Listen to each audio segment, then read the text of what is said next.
Hello. I am honored to be the first to welcome you to Day 3 of the Southwest Adaptation Forum. My name is Carolyn Enquist, and I am the USGS Deputy Director of the Southwest Climate Adaptation Science Center, a sponsor of the forum and co-host of Day 3. Before we launch into today's sessions, I first would like to tell you a little bit about the Climate Adaptation Science Center Network and the Southwest Climate Adaptation Science Center as well.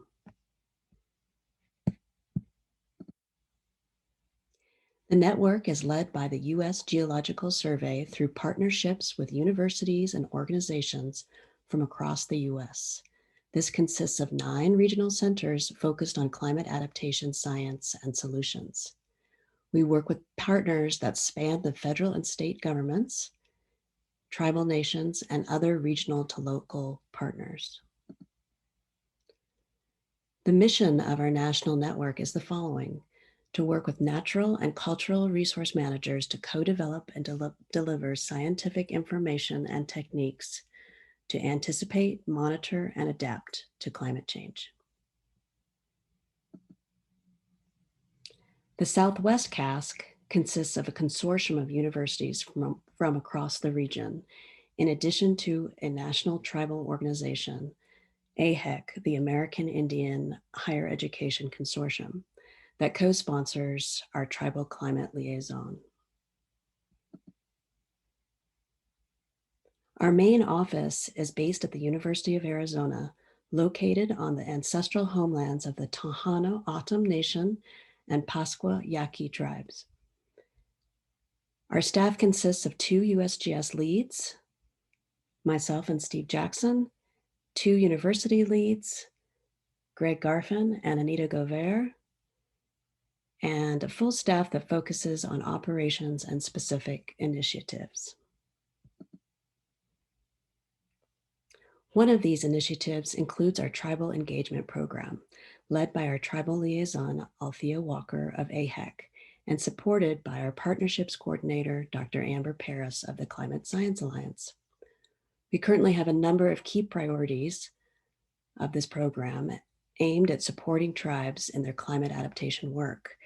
These include the forum, tribal partner roundtables, site visits, cultural sensitivity training, a tribal fellowship, tribal travel support, supporting consortium member tribal related projects such as those focused on cultural burning, and tribal focused funding opportunities. One of our most recent initiatives is focused on strengthening the connections between fire and climate communities of practice. This began with discussions between our organization and the Southwest Fire Consortium, led by Dr. Andy Thode. This led to the hiring of a program coordinator, Dr. Alicia Aspeleta Terrazon. Shortly thereafter, other organizations, such as the Institute for Tribal Environmental Professionals, through the representation of Nikki Cooley, joined us to form the Southwest Fire Climate Adaptation Partnership. I now have the privilege to introduce you to these 3 partners to further set the stage for our Day 3 sessions, with a specific focus on bringing fire back to the land by highlighting the important work of Indigenous communities throughout the Southwest. For further information on the Southwest CASC, please visit our website. So thank you for your time and attention, and please enjoy the day ahead. Hello, I'm Andy Thode, and I'm a fire ecology professor in the School of Forestry at Northern Arizona University. I currently live and work in Flagstaff, which contains and is near sacred sites for many different tribes.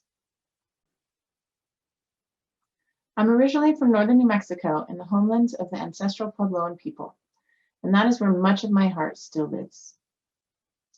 Currently, I serve as the lead on the Southwest Fire Science Consortium, which is funded by the Joint Fire Science Program. Our website can be found at southwestfireconsortium.org. If you're not familiar with the Joint Fire Science Program, they're the main funder of applied fire science research. In 2008, they did a 10-year review and found that they were doing great science, but not enough of the science was hitting the ground. So in 2009, the Joint Fire Science Program started the Fire Science Exchange Network. This network now has 15 exchanges that cover the entire US. The goal of the network is to accelerate the awareness, understanding, and adoption of wildland fire science through inclusive, impartial, and end-user-driven methods. The audience for the exchange networks includes scientists, managers, practitioners, educators, and the public. We try to move past just fire folks to work with many different disciplines, as we know that we are not going to solve the wildland fire problem with only fire folks. The exchange network creates boundary-spanning organizations that work to increase our shared understanding across disciplines and across researchers, managers, and the public.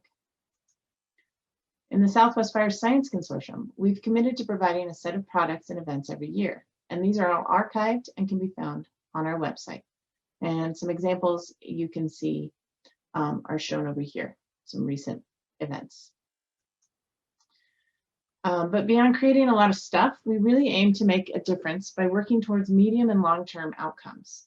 An example of this is an area that we focus on, which is communication. We really want communication to become a regular thing between scientists, managers, and collaborators, which leads to improved trust and the development of useful science. In the Southwest, we have a governing board from across New Mexico and Arizona that is both interagency and interdisciplinary.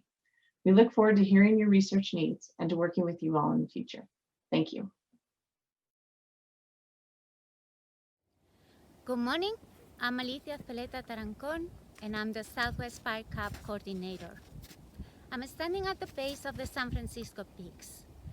This is the home of the ancestral Hohokam Pueblo and has religious value for at least 13 Native American tribes.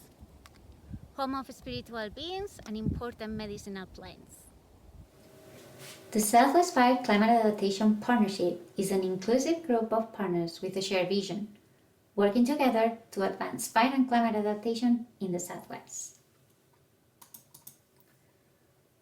While it was initiated by the Southwest Climate Adaptation Science Center and the Southwest Fire Science Consortium, the Southwest Fire Cup has now several partner organizations, like the Institute for Tribal Environmental Professionals, the South Central Climate Adaptation Science Center, the Forest Service Southwestern Region, the U.S. Geological Survey, the Southwest Climate Hub, the Center for Adaptive Western Landscapes, and the Climate Science Alliance. The partnership has a coordinating team and also steering committee, but operates with these self-governing roundtables, which are action-focused groups with the capacity to address one or multiple objectives. For example, there are more than 40 federal recognized tribes in Arizona and New Mexico. However, the traditional use of fire is not as well known as in California. One roundtable is working towards expanding knowledge and the practice of cultural burning in the interior Southwest. That way, scientists and managers can be more inclusive of indigenous perspectives in managing the land and monitoring fire effects.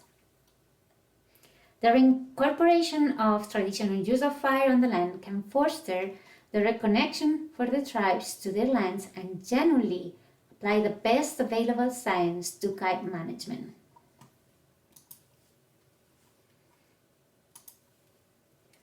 Organizations often provide videos, trainings, workshops that include some perspective on climate change, climate adaptation, vulnerability assessment, and other topics related to climate and fire.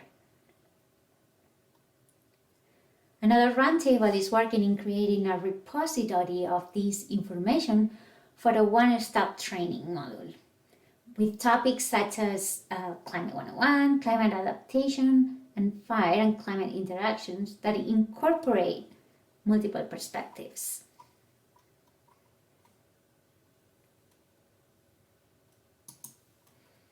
The Northern Institute of Applied Climate Science, or NIACS, has led the development of adaptation strategies and approaches for a variety of natural resource topics. Some of their work include an adaptation menu for forests and a tribal menu. The Southwest Fire Clan has also developed, in partnership with NIAX, a fire-adapted ecosystem adaptation menu. So there is abundant information on climate adaptation, but practitioners are lacking the on-the-ground examples. A third roundtable is working on identifying on-the-ground adaptation options to facilitate the use and understanding of these practices. The Southwest Fire Cup is open to anyone interested in the intersection of climate change and fire in the Southwest. If you'd like to learn more about the Southwest Fire Cup or you would like to become a partner, please contact me at this email address. Thank you, and I hope you enjoy the forum.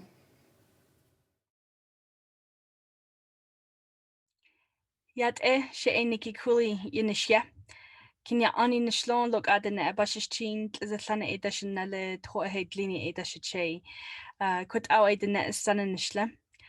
I am of the Townhouse clan, born for the Reed People clan. My maternal grandfathers are of the Water That Flows Together clan. Paternal grandfathers are of the Many Goats clan. I come to you from the Nebuchadnezzar, Navajo land, Shanto, and Blue Gap, Arizona. And I just want to tell you why I always say my clans to any audience that I speak with and to, is because my clans acknowledge the non-human relatives that are around us and that can't be in the room with us. We acknowledged Mother Earth, Father Sky, and our non-human relatives, whether it's the waters, the trees, the plants, and the animals, we acknowledge them. And so that's a big part of our work at ITEP.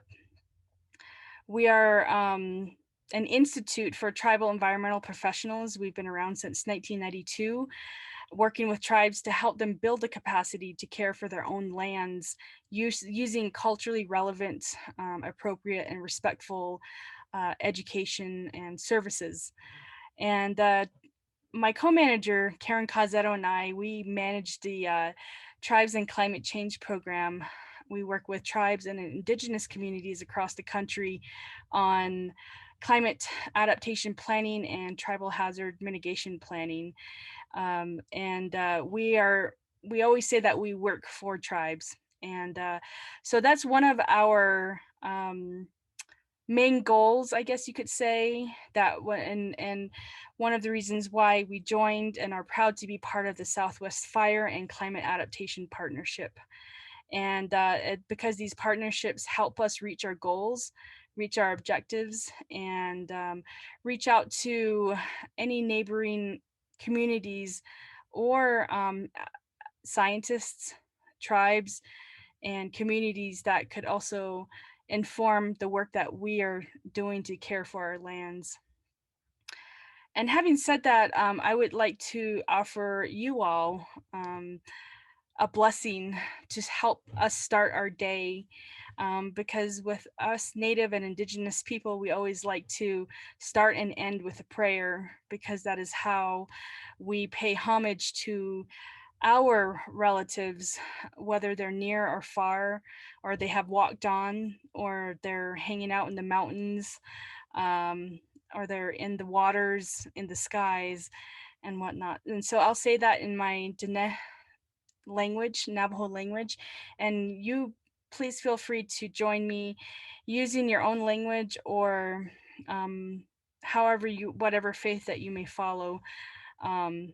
I will offer this to you, and I will pray for all of our human relatives, but also our non-human relatives, to help us continue the work that we're doing to care for ourselves and for them. Shaman Hastan Shadian din Ayarli Shatha Todian Adian. The Altsigo to the Zen Behadisti, the Kun Alki the Southwest Adaptation Forum, will Yahagi Aslahadleki. Be di kun nasando yarlilin kitha do nallo shido ildo di ba anjano ba ta hulian do le ta di no ye jino ta si kes do le ta ye kina nishin jino de in do le don jon go dinki kaya ba ta hulian do le ta ye ban ta si kes go le nasi khato shinti ku o agi ato di potahil agi ben ki zil do le ben jino go yet hegi don ta kes gi hit au ben nasi khato le ahot auye bansis kesti kun shaman hasan di shidi endena ashot ab hik edin in dolel alt isigot au to zin be hasti dolel hojanasli.